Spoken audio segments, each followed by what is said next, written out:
Okay,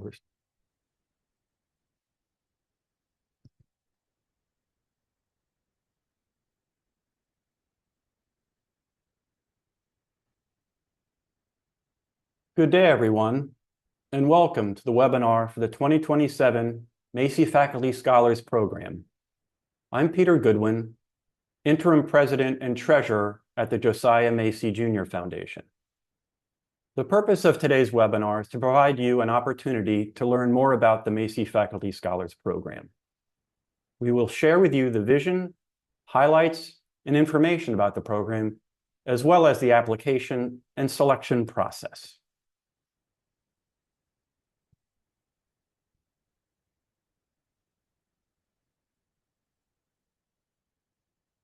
Our agenda today is in two parts. The first is a brief presentation providing an overview of the program, as well as remarks from Dr. Christina Gonzalez and Dr. Andrew Dwyer, two members of the Macy Faculty Scholars family who will share a bit about their experience as scholars. The second part and the remainder of the time will be devoted to questions and answers. Thank you to all those who submitted questions in advance. We have tried to incorporate responses to many of these questions into this presentation, and we welcome any additional questions that may come up as you hear from our speakers. At the end of the Q&A, we will spend our last minutes on some details you will need to know in order to submit your online application. This webinar is being recorded. You will be able to view the slides and listen to the presentation and Q&A portion of the webinar on our website within the next week. For any questions you have during today's presentation, please use the Q&A function on your screen. We will answer as many questions as we can at the end of the prepared remarks. So let's get started with an overview of the program. We now have 15 cohorts of Macy Faculty Scholars, 77 scholars in total. But our vision for the program remains the same as it was when we first began in 2011, to recognize, develop, and nurture the careers of promising future leaders in medical and nursing education. We seek to make an impact on the lives of our scholars by providing them with protected time, multiple levels of formal mentoring, and a national network of colleagues who are dedicated to advancing health professions education. Our hope is that providing these resources to the scholars will create meaningful change in health professions education at their institutions and at a regional and national level. Ultimately and collectively, the scholars have become part of a national community of leaders and innovators.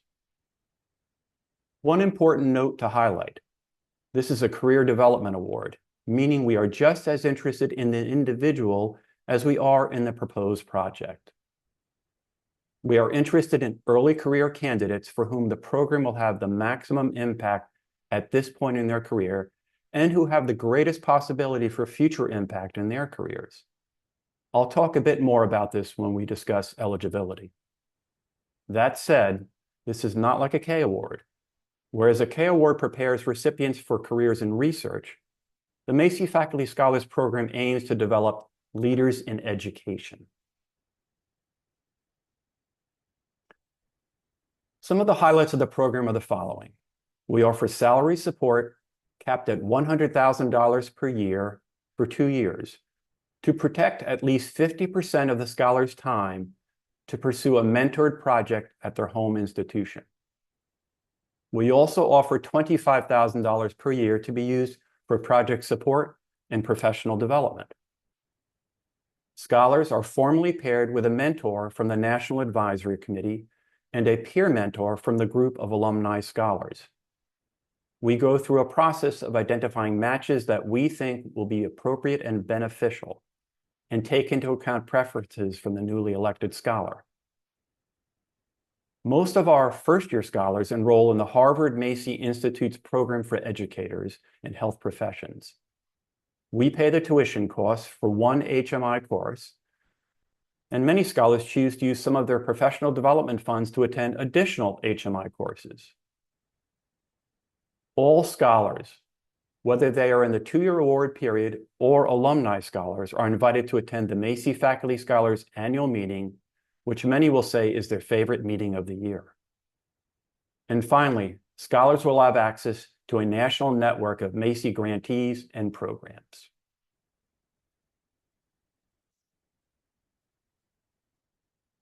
In just a minute, you will hear from Dr. Dwyer, a member of the 2023 cohort. If you would like to hear from other members of the 2023 and 2024 cohorts of scholars, you can do so through the Macy Foundation's Vital Voices podcast and our Scholar Spotlight videos found on our website, YouTube, and wherever you get your podcasts. Links to these sites will be in the chat. We will also be releasing brief videos featuring the 2025 scholars throughout the summer. Be on the lookout for those videos on our website and on LinkedIn in the coming weeks. Listening to and viewing these media may give you a better sense of what we are looking for in terms of the experience and scholarship of those who are ultimately selected as scholars. So now I'd like to turn things over to Dr. Christina Gonzalez and Dr. Andrew Dwyer, two of our Macy Faculty Scholars alumni. Andrew finished his award period just last summer, whereas Christina, a 10-year member of the scholar community, will be able to speak to the impact of the program over a longer period of time. Christina and Andrew, thank you for joining us today.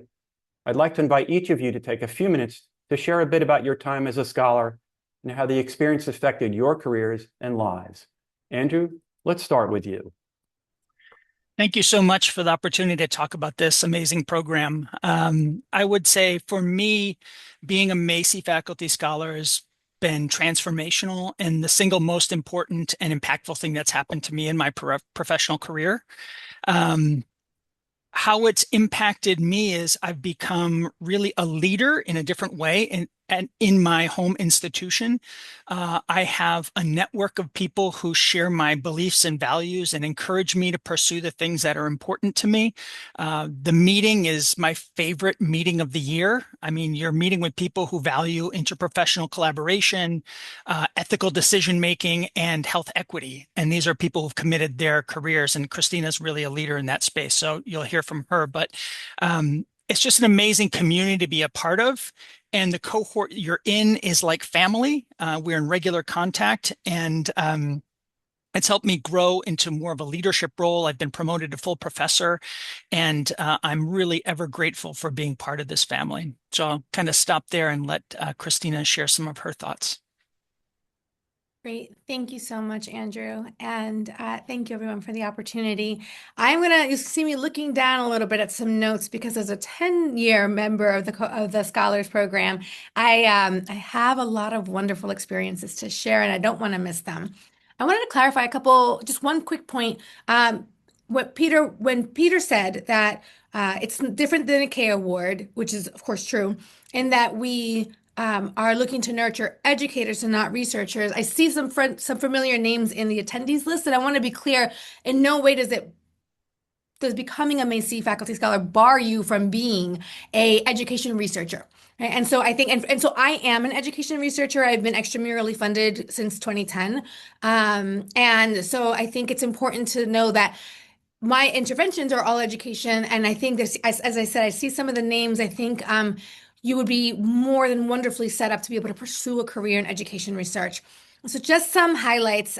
There's so much cohort love. There's so much love across the Macy family. And then it's almost like we're a bunch of siblings in our cohort, and then everybody's our cousin and our extended family, and it's utterly wonderful. The annual meeting truly is just joyous and soul nurturing. I think Macy uses the verb nurture better and more accurately than pretty much any professional organization, it's such a wonderful community to be a part of. I still talk to my NAC, the National Advisory Council. My assigned mentor was David Irby, who's since retired, but I still literally talk to him every 4 weeks to this day, and we troubleshoot and brainstorm, and I just get his sage advice, and I'm really appreciative of that. After my first year, there was a bit of an education calamity at my prior institution in terms of a shift of priorities, and my project no longer fit in their institutional goals. And the leadership, at that time it was Peter and George Thibault was the president at the time, invited me down to the offices and just said, let's brainstorm on how we can help you, how we can keep your dream alive and the questions you want to answer and the contributions you want to make to education. And it was so supportive. I then got a K-23 afterwards, and Bridget O'Brien, who's a scholar about a year ahead of me, she advised me on some of the methods, and now we're writing one of the most sophisticated methods paper I've ever written. And I sat next to Eve Colson one day, assigned seating at dinner. She tells me what she wants to do, and I was just in awe. I was like, I mean, what she does, I'm sorry. I'm like, that's just what I want to do in a different field, but getting R01s and doing the things. And Eve has read my R01s, and helped me get successfully obtain further funding. And so I think that in the nutshell, because I don't want to go on and on, but I think it's important to realize that you have your 2 years of funding, and that is transformative, as Andrew was saying, and watching Andrew's work and the more recent scholars' work grow has been beautiful. And it is like the gift that keeps on giving.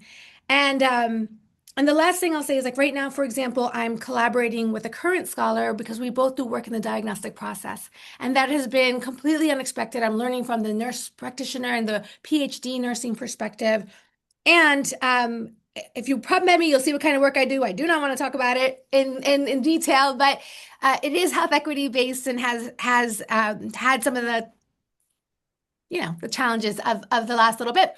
And being part of the Macy family, I was able to benefit from their generosity in recognizing the problem, recognizing the additional challenge, and really helping us be able to keep the research program alive and also have them help keep their investments in us continue moving forward. And so it's really, we say once you're in the family, you can never get out.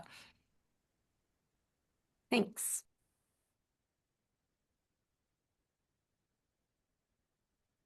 Thank you so much, Andrew and Christina. Andrew and Christina are going to join us or rejoin us during the Q&A portion of this today's webinar. But let's now consider the eligibility criteria for the program. Applicants must be a doctorally prepared faculty member at the sponsoring School of Medicine or Nursing. The candidate is not required to be a physician or a nurse, but the candidate's faculty appointment must be within a School of Medicine or Nursing.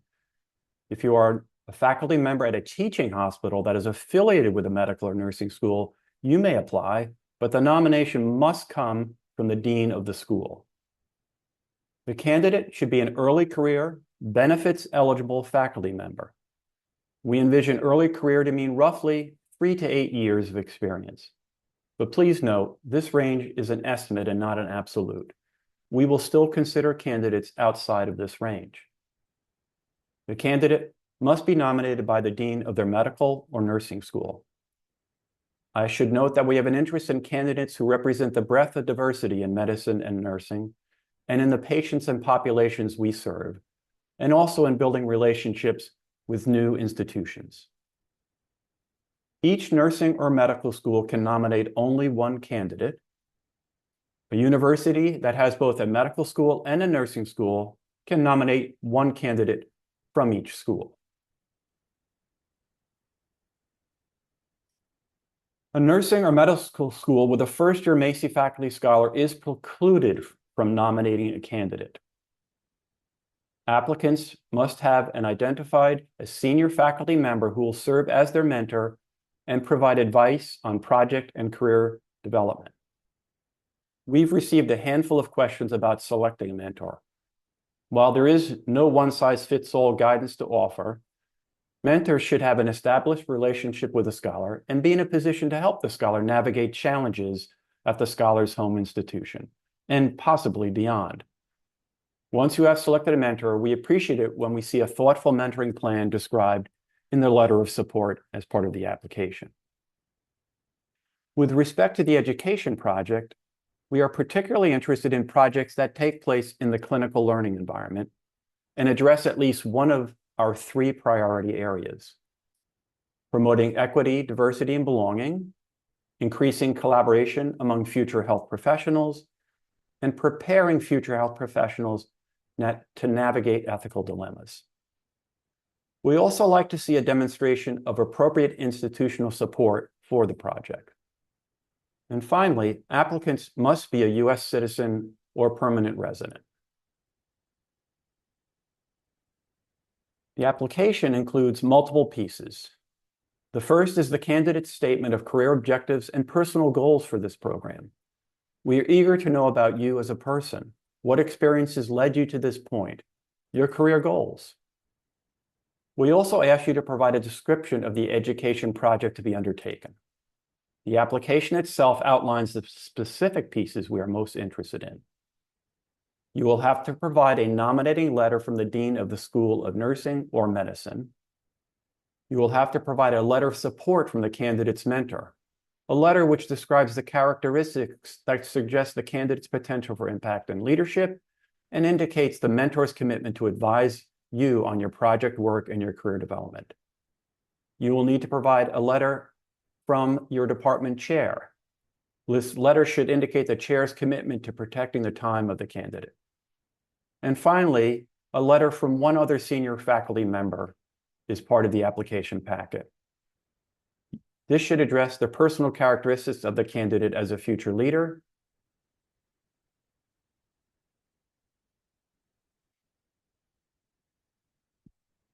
Many of you who submit questions in advance ask what makes an application competitive. The following factors reflect the points that we consider throughout the review and selection process. Evidence that the candidate is viewed by learners as an effective educator. This may be reflected in accolades such as teaching awards.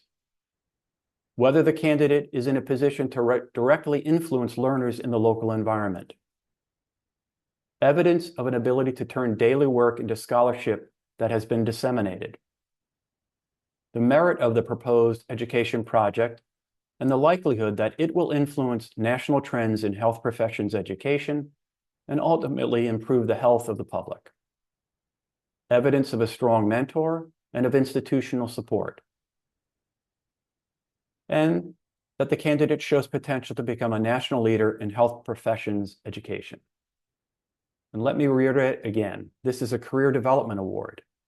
It is about the individual as much as it is about the project.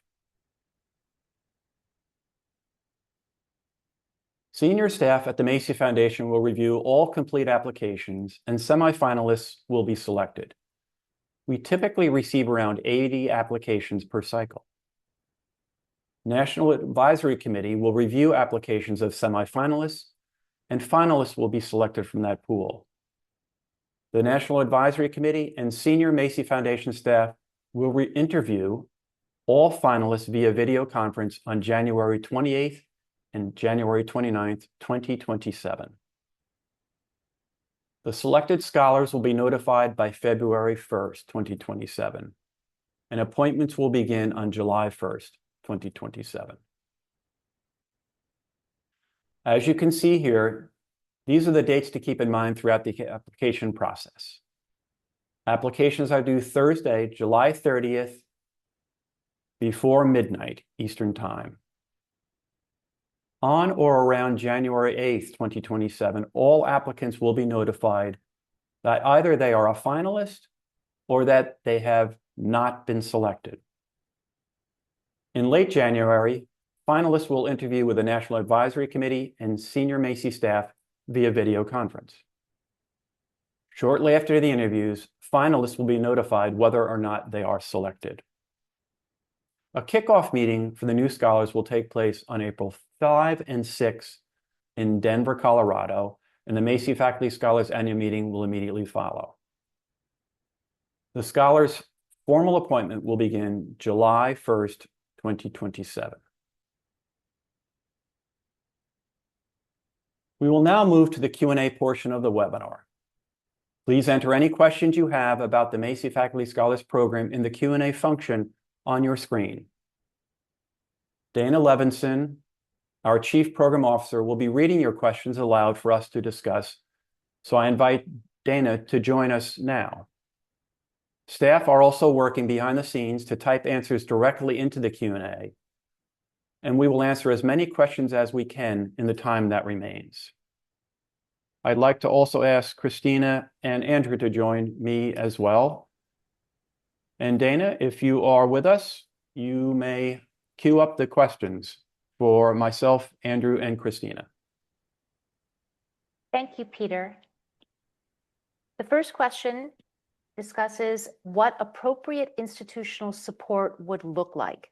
What would the Macy Foundation consider to be appropriate in terms of institutional support? What would be a strong display of institutional support for a project? Thank you for that, Dana, and thank you for whoever asked that question. I would say that there are different levels of institutional support that we are expecting. At a minimum, we are looking for the institution to cover the fringe benefits for the scholar during this 2-year award period. As I said earlier, we're providing up to $100,000 per year in a stipend, so that's directly for salary. It's not for fringe benefits. The institution is expected to provide the fringe benefits for that protected time. So that would be one.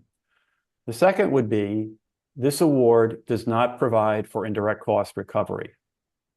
There are no indirect cost recovery from this award. It's a $250,000 award, goes for the scholar. Stipend support, professional development, and project related.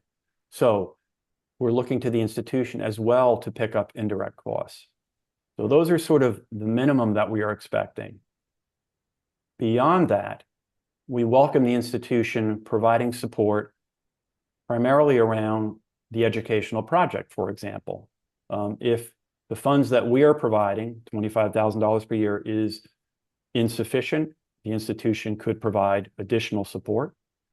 It could provide additional staff as well as in kind to work with the scholar on the project. And that would be, to me, that would be an enhanced level of institutional support. And where we see that in an application, we understand that it demonstrates a very strong commitment by the institution in this individual who's applying. And those are the things that we look for, is how much support will they get beyond just the Macy Foundation. Thank you, Peter. This next question actually expands on the issue of institutional support and is for Andrew and Christina. Can each of you please describe the process that you used to successfully cultivate institutional support for your project? Sure, I'll jump in and Christina can share. The key thing is to find somebody who's going to be available for you and can show that they are going to be in your institution and be an advocate and a champion for you. In some situations, you may not see all the supports that you need for your project. And in those situations, maybe you want to choose to have a panel of folks who will support you or mentor you.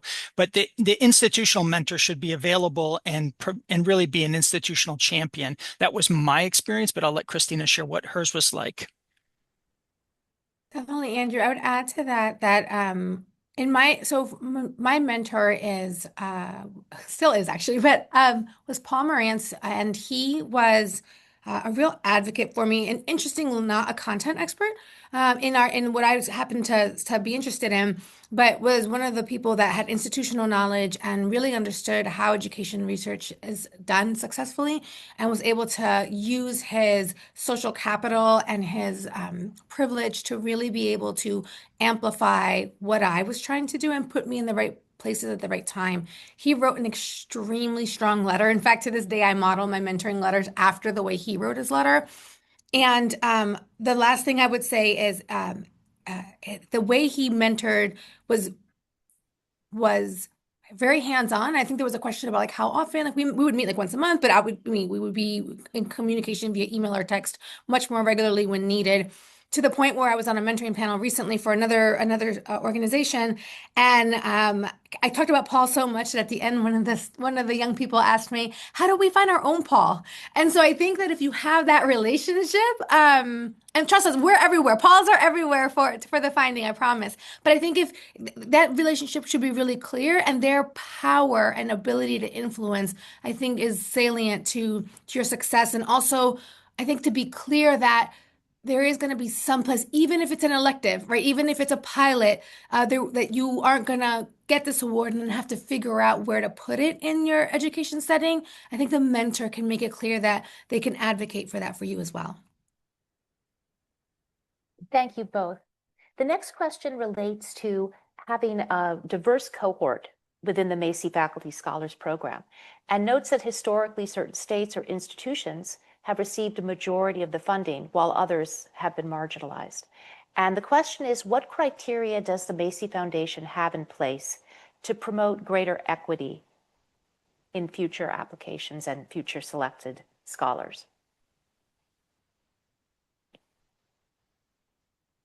Well, we are very aware when we receive the 80 applications that they come from a variety of places and from a variety of people, all working in an important area of health professions education. As we go through the applications, we look first at the story of the individual that's outlined in their personal statement, a story that describes where they've come from and where they are going, a story that describes who they are and how they hope to impact change in one of the 3 priority areas that we, as a foundation, promote. That is really how we look at it. Then, when it passes through that filter, if I can use that term, and we then begin to see where are we in a sense of geography of where are these institutions, who we are considering. And we're mindful of institutions that are urban versus less urban, institutions that are East Coast versus Midwest versus South versus Mountain versus West as well. We look at the projects that are being proposed and whether or not it represents a diversity of within our priority areas as well. So I hope that's helpful in giving a little sense of how we think about it. We lead first with who the person is, where they've come from, where they want to go, and how we can help them. We look at the institution they're in, the platform that they're building on, and we look at the project to see whether it is in line with the areas and the priorities that we are concerned with. So I hope I've been able to answer that person's question. I don't know if... Thank you, Peter. Okay, thank you. The next question is for Andrew and Christina. One of our people in the audience would like to know more about the Harvard Macy Institute courses and what the experience of participating in those courses has been like. Andrew, I would say you would go first because it's more virtual now, I think, than it used to be back in the day. Yeah, that's a good point. So the Harvard Macy Institute, their programs are really phenomenal. And these are folks who come from all over the country and all over the world. You meet virtually. It's a very structured program, and you're grouped with health educators from all over who have all different types of projects. And the focus there is to hone your ability to function effectively as a health educator and to communicate your project and to network with other people who are kind of innovators and leaders in this space.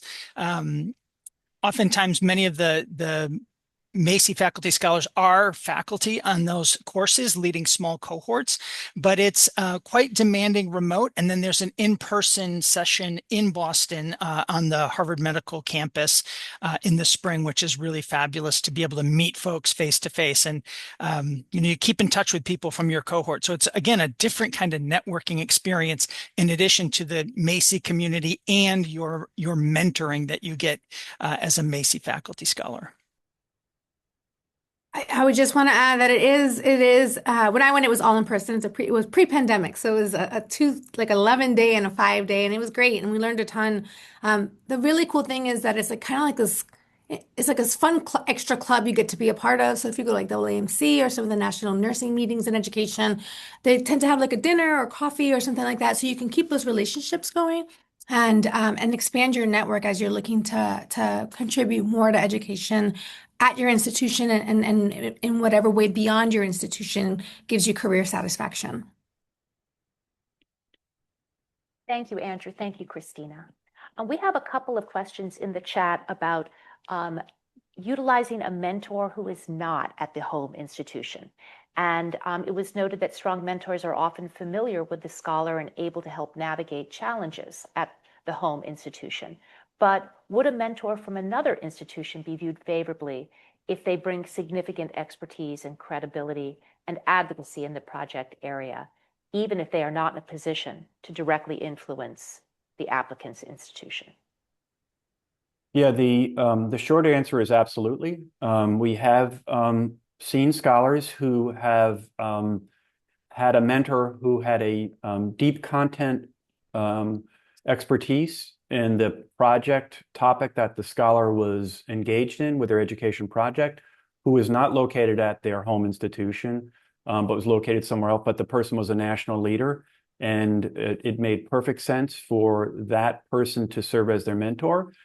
What we typically like to see is in those situations a dual mentoring proposal, and that is to say that that national leader who has that content expertise to really help the scholar on their project, but also a mentor who is based at the home institution who can also serve to help the scholar navigate the challenges within their own institution and to be their advocate and proponent for them, since we are interested in seeing them advance their careers, both in terms of their position and their responsibilities, either at their home institution or maybe as they move on to other institutions as well.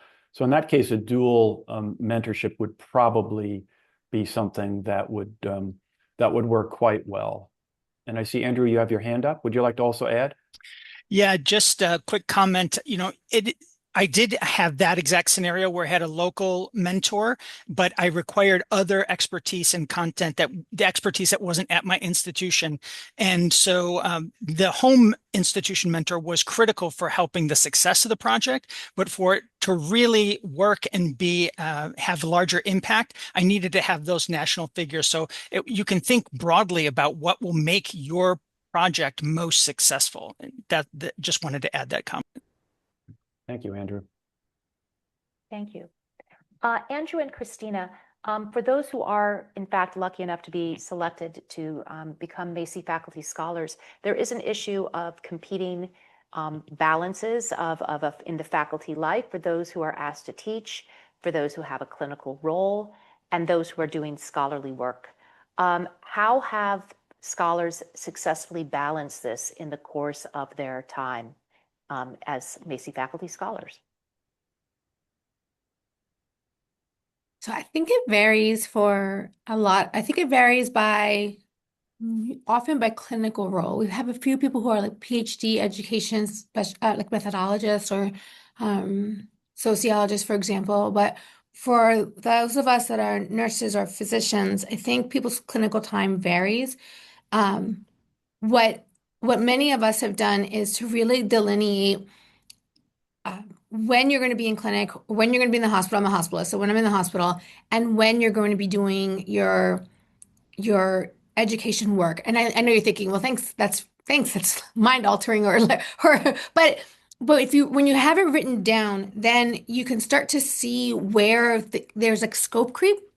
And so, oftentimes, the local mentor can help you. For example, like I got in the habit, and I tell all my mentees this now, is no matter how great the question or how not great the question, the ask, right? Be like, oh, I'm sorry, I promised Paul that I would talk to him about anything, and I'll get back to you, right? And then either talk to Paul or know that I was going to say no, right? With my mentor, and I tell people to do that now because if but having the Macy name behind you is like, listen, I have these 2 years. It's a really prestigious award. It could really help the education here at this institution, and if you're choosing to contribute nationally, et cetera. Most people will uh, help. It kind of helps that respect happen because you have a bigger name than just your own. I remember being early career and getting asked to do a lot of things. And the other thing somebody asked about the 50% time, there have been instances where maybe people were getting pushed a little too hard. And I know that you can lean on on your mentors, of course, but also the Macy leadership to then be able to have those conversations at a higher level. Because, if you're year 4 on faculty, it's kind of hard to negotiate with your chair or push back against the dean, et cetera. And so you really do have that wonderful backup system.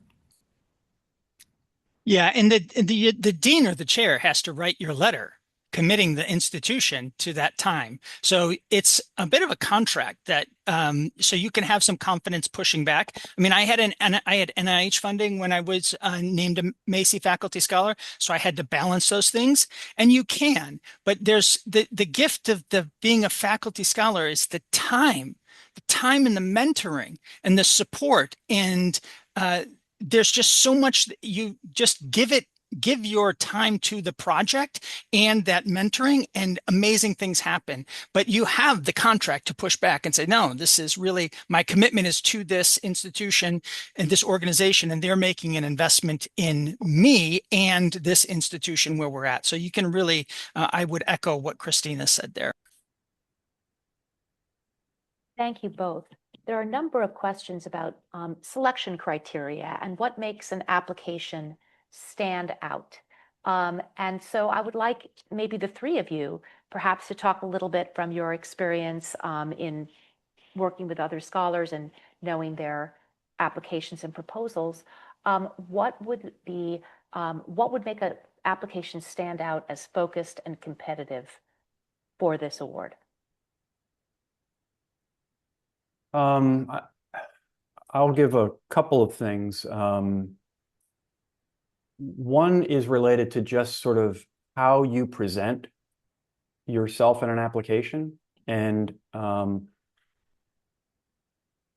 we get 80 applications, and you can see those that have been well thought through, well organized, supported with strong letters of support, both from the dean and the department chair and the proposed mentor and other faculty members. One that is stays away from jargon.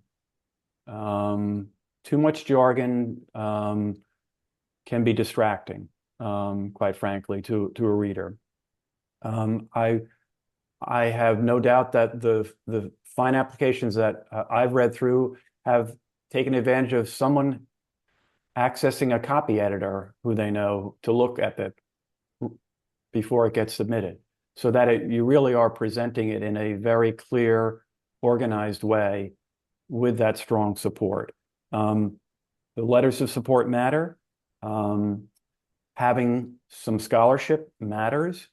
We're not saying that you have to have a gazillion papers, but having some scholarship shows that you have the ability to publish and disseminate your work, because ultimately we want your project to be something that will be published and disseminated. And the projects themselves, the educational project, should be anchored in a good theoretical framework that you can articulate as well in your application, so that there's a grounding in it. And those are some of the things that strike me as can help an application, but also can hurt an application. So I'll stop there and see if Christina or Andrew also want to add to that. I would just add that you really have to write it ahead of time and have multiple people read it. And if you don't have access to a copy editor, I think if you have multiple people read it enough, grammatical errors will be caught, right? Little typos, the kind of thing when you've been looking at it so many times. Although if you have access to a copy editor, by all means, that's genius. I didn't do that. And so I think that the other thing is too, that on the issue of jargon, I remember being early in my career and kind of really wanting to show that I knew stuff. But then it just, if you can't explain something simple in a simple way, then that actually comes across like you don't know it. You don't, right? If you can't explain it simply. And so I think that how you're doing it is how you are is good enough, and you can demonstrate that you may have some terms you need to define, or use the jargon, define it, and then maybe use the more like commonly used word afterwards, and to show that you have a foot in kind of both worlds. But I do think that the more people that can read it, it's also we want to invest in the scholars, and I think when you have a strong mentoring team, it'll be obvious in the application, right? Because all of us, when we write if we're writing by ourselves, no matter what, it's never going to be as good as with the mentor support. Um, that's what I would add. I would just say passion. Don't try to cram something, make it into one of the pillars that's a Macy Foundation. Go from something from your heart. That's so transparent. Every time we see these amazing scholars year after year, you're like, oh my gosh, these people are amazing, bright, motivated, but most important, they're passionate about what they do. So just, I would say, listen to your heart. And if it really resonates with one of those three pillars, then awesome. And be bold, right? This is an opportunity for somebody to believe in your vision. So that's what I would just add to that. Sorry, and I did want to just add one last thing in terms of the passion. There's sometimes there have been people that have recently pivoted to education, but really we're doing different types of research before, and I think that that's where you want to demonstrate a little bit of a longer career trajectory of like I did make this pivot. I have been here, as Peter was saying. I have papers, and this is where I'm going to keep going, not kind of like where I am right now, and I'm hoping to get back to whatever I was studying before, which is the kind of the subliminal message that can come out when you have a bunch of maybe basic science or papers, and then are writing an education paper, excuse me, an education grant. Thank you all so much. The next question is about the scope of a proposed project. Should the proposed project be of local value? Is that sufficient, or does it need to be automatically readily accessible and supportive for projects, or I'm sorry, for programs outside of the home institution? Yeah, I would say that the most important thing is you want to propose a project that is achievable. And when you write this application,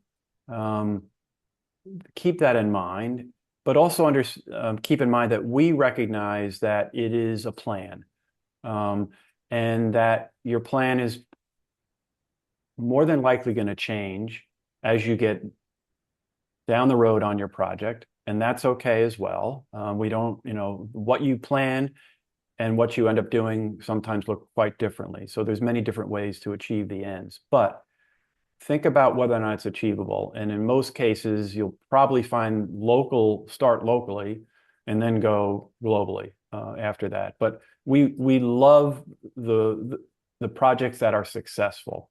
Having a national project that has no likelihood of getting traction, that's just not going to fly. But having a project that is a local, potentially incubator, and a model that could be disseminated to other settings that are similar in other locations, whether it be even regionally or beyond that nationally, that's fine. But you've got to grow it and achieve it first in your local setting.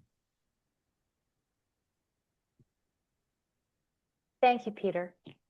There are a number of questions in the chat about what is meant by early career faculty. And I was hoping that perhaps you could give a sense of the scope of how that is defined. Well, in my remarks, I talked about a range of 3 to 8 years. It is not an absolute, as I said, but it's generally what we think of. The applicants that we see are typically assistant professor level in terms of their position in the medical school or nursing school, who have been on faculty for as minimum as we have seen 3 years. We've seen applicants that are even 2 years as well, and many times we will see something there and we would encourage them to come back to us when they have a little more experience. But I think sort of the sweet spot in general is sort of the 3 to 8 year assistant professor.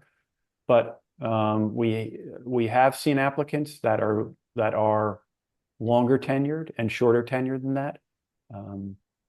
And I would also add that it doesn't have to necessarily be at the institution you're at now. You could have 5 years at another institution, and you could have moved and been at your current home for only a year or two, and we take that all into consideration. So it doesn't mean you have to be 3 to 8 at your applicant institution that you're applying from.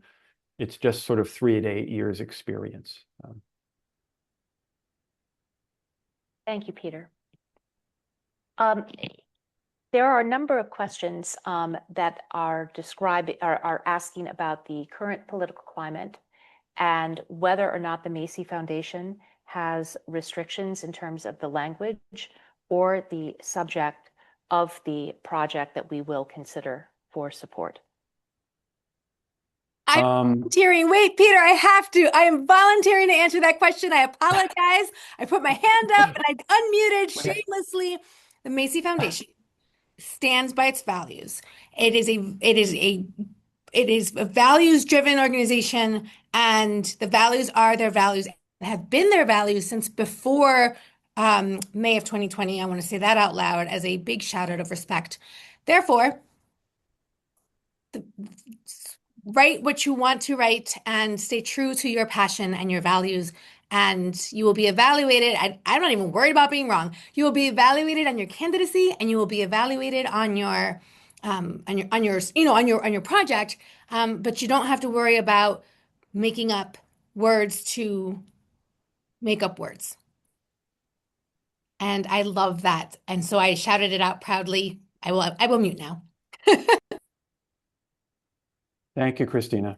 We have no restrictions, but Christina said it much more eloquently. Thank you, Peter. Thank you, Christina. But we also, Dana, I would also just add, we acknowledge that there are faculty out there who are in difficult situations, in difficult positions. And we know that. We understand that sometimes you have to use different words to make your point. And we can see that when you send those applications to us as well, if you need to do that. But Peter, they're doing it for and I do not want to dismiss how difficult that is, right? I'm in a state where I don't have to do that, but they're doing it for that safety and ability, yes. Not for Macy. Yes, that's because they need to get approval from their institution. Yeah. They need their institution to sign off on the application in many instances. And so there's certain ways one has to project themselves and the projects that they want to do that use different words. But at the end, get at the same important issues and try to address and solve them. As usual, you expand my points brilliantly. Thank you. Thank you, Thank Christina. you both. Again, back to the questions of eligibility and diversity among the cohort who are selected. There have been a couple of questions as to whether those nurses who have DNP degrees or applicants who have EDD degrees are as eligible or as competitive, I should say, in the process as those with PhDs and MDs. Yes, they are as competitive. And in fact, I think in this current cohort, the 2026 cohort was just awarded this past winter, and in fact is starting on July 1, their appointment. There is a DNP from the University of North Carolina School of Nursing. We have several EDDs in our family, in our alumni family. We have a farm D as well that's also there.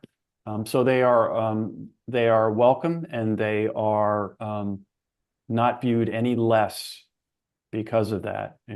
We really do look at the person and where they're positioned and whether they have a likelihood to influence health professions education. Thank you, Peter. Andrew, you had your Um, hand up before Yeah, Dana? yeah, moves just on? to Yeah. add to Oh. that, it's, in nursing, there's lots of ways to become a nurse. It's not just for research faculty, right? This is for clinical faculty. Candace is, as Peter said, is an amazing educator. She is not a research track faculty. So it's about the impact. Don't get hung up on the degree piece. Thank you, Andrew.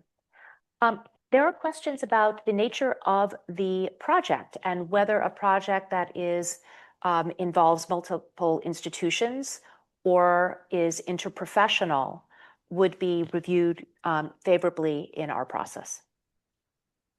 It's certainly within bounds. It is obviously I can only go on what Dana is reading, but multi-institutional, interprofessional, you now have introduced two levels of complexity, quite frankly, and you'll have to then be able to articulate how you're going to manage that and how you're going to ensure a likelihood of success in doing that.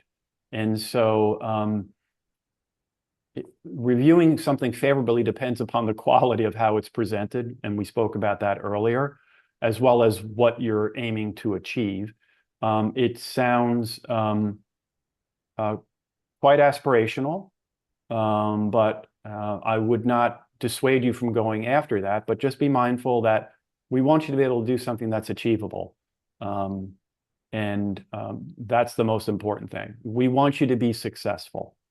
That's one of the goals of this program in our nurturing approach to the scholars.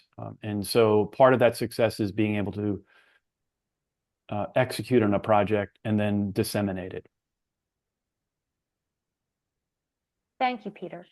This is a question for Andrew and Christina.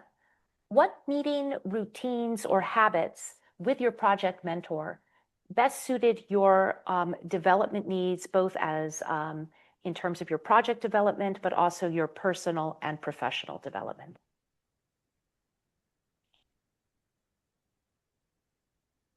I'm happy to jump in. That's really, I think it depends on the team and what feels right. I met with my peer mentor, Rachel Salas, monthly. She was phenomenal. I met with my national mentor, Afaf Melis, monthly. I met with, formally monthly with my institutional mentor and kind of more frequently, kind of informally. So I think it really depends on what you need. But I think having a particular cadence is important and setting some expectation around that because 2 years goes pretty quickly. And while it is an amazing gift, at the end, you want to be able to deliver and disseminate and have impact. So particularly your national mentor will keep you honest. If you have, Dr. Melise as your mentor, she is amazing and will challenge you, and it's, formidable. So that's all I can say. She's just amazing and wonderful, really a living legend. So amazing mentors through Macy Faculty's program. I'll just add that I think that a cadence is important, as Andrew was saying. Monthly tends to work out pretty well because months go by so fast. But all of a sudden you're like, oh my goodness, 4 weeks have passed and here we are again. And of course, if you have that type of relationship, or if you're writing a paper, you might be emailing back and forth, 4 times during that month with different drafts, etc. But what I think is really important is having a set time so that you're not meeting when you need it, right? You're meeting regularly because you will need things. And it'll be much more efficient if they're already on the books with the national mentor, with the local mentors, with your peer mentor, which I was a peer mentor for someone who was wonderful. And the other thing I would suggest is that you think about how you want to do deliverables ahead of time with your mentors, especially if they're not already your mentor. And so for me, if someone's going to plop something in my inbox, I need 2 weeks to be able to find time. Like right now I'm on service. I need 2 weeks to find time to be able to read it. But other times, like if let's say something is due on the 20th and they know they won't get it to me until the 18th, then I'll block off time the 18th in the afternoon, right, to read. But we've had that conversation on like the first of the month. So, you know what I mean? So that you can block off the time. And so I think just clear communication and expectation setting helps make your mentor's life really easy and makes your life easy and successful. We are in the last 5 minutes, so I will make this the last question.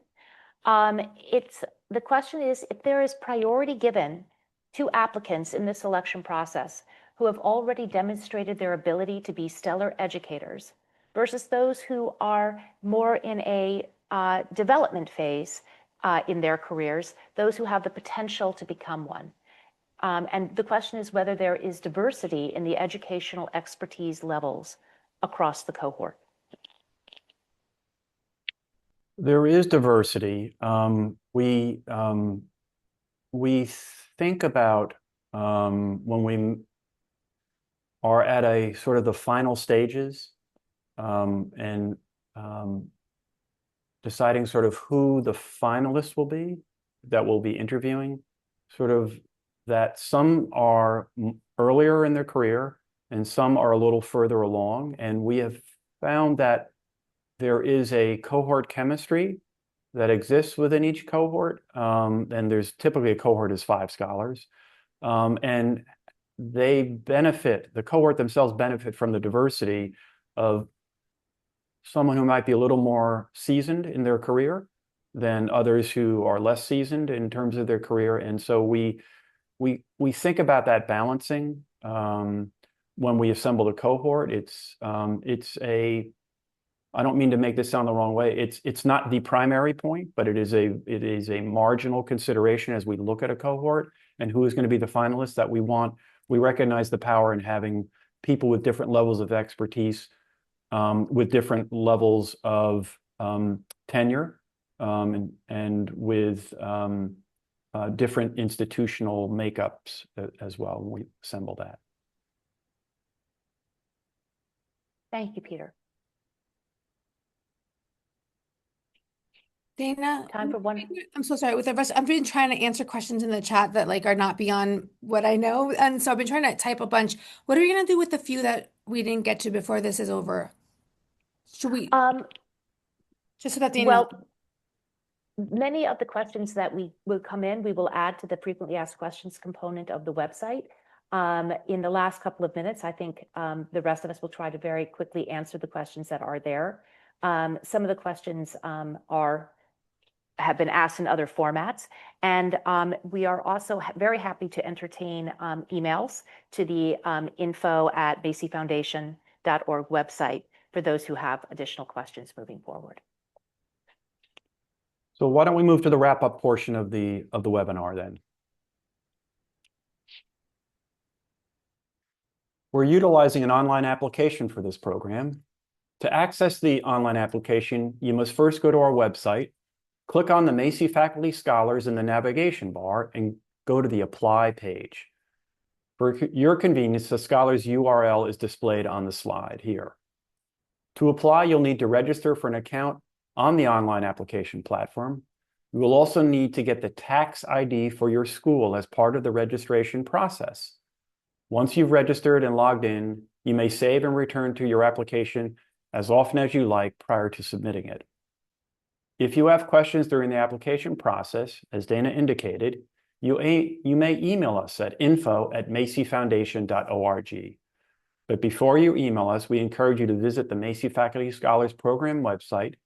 It has a number of useful resources, including our frequently asked questions, eligibility and selection criteria, and key dates. We'll continue to update the frequently asked questions throughout the open application period. And finally, as a reminder, by next week, a recording of this session, both the audio portion and the slides, will be available on our website. We hope you will keep in touch with the Macy Foundation for more information about our grants, programs, and initiatives, podcasts, webinars, and blogs, and of course, the Macy Faculty Scholars Program.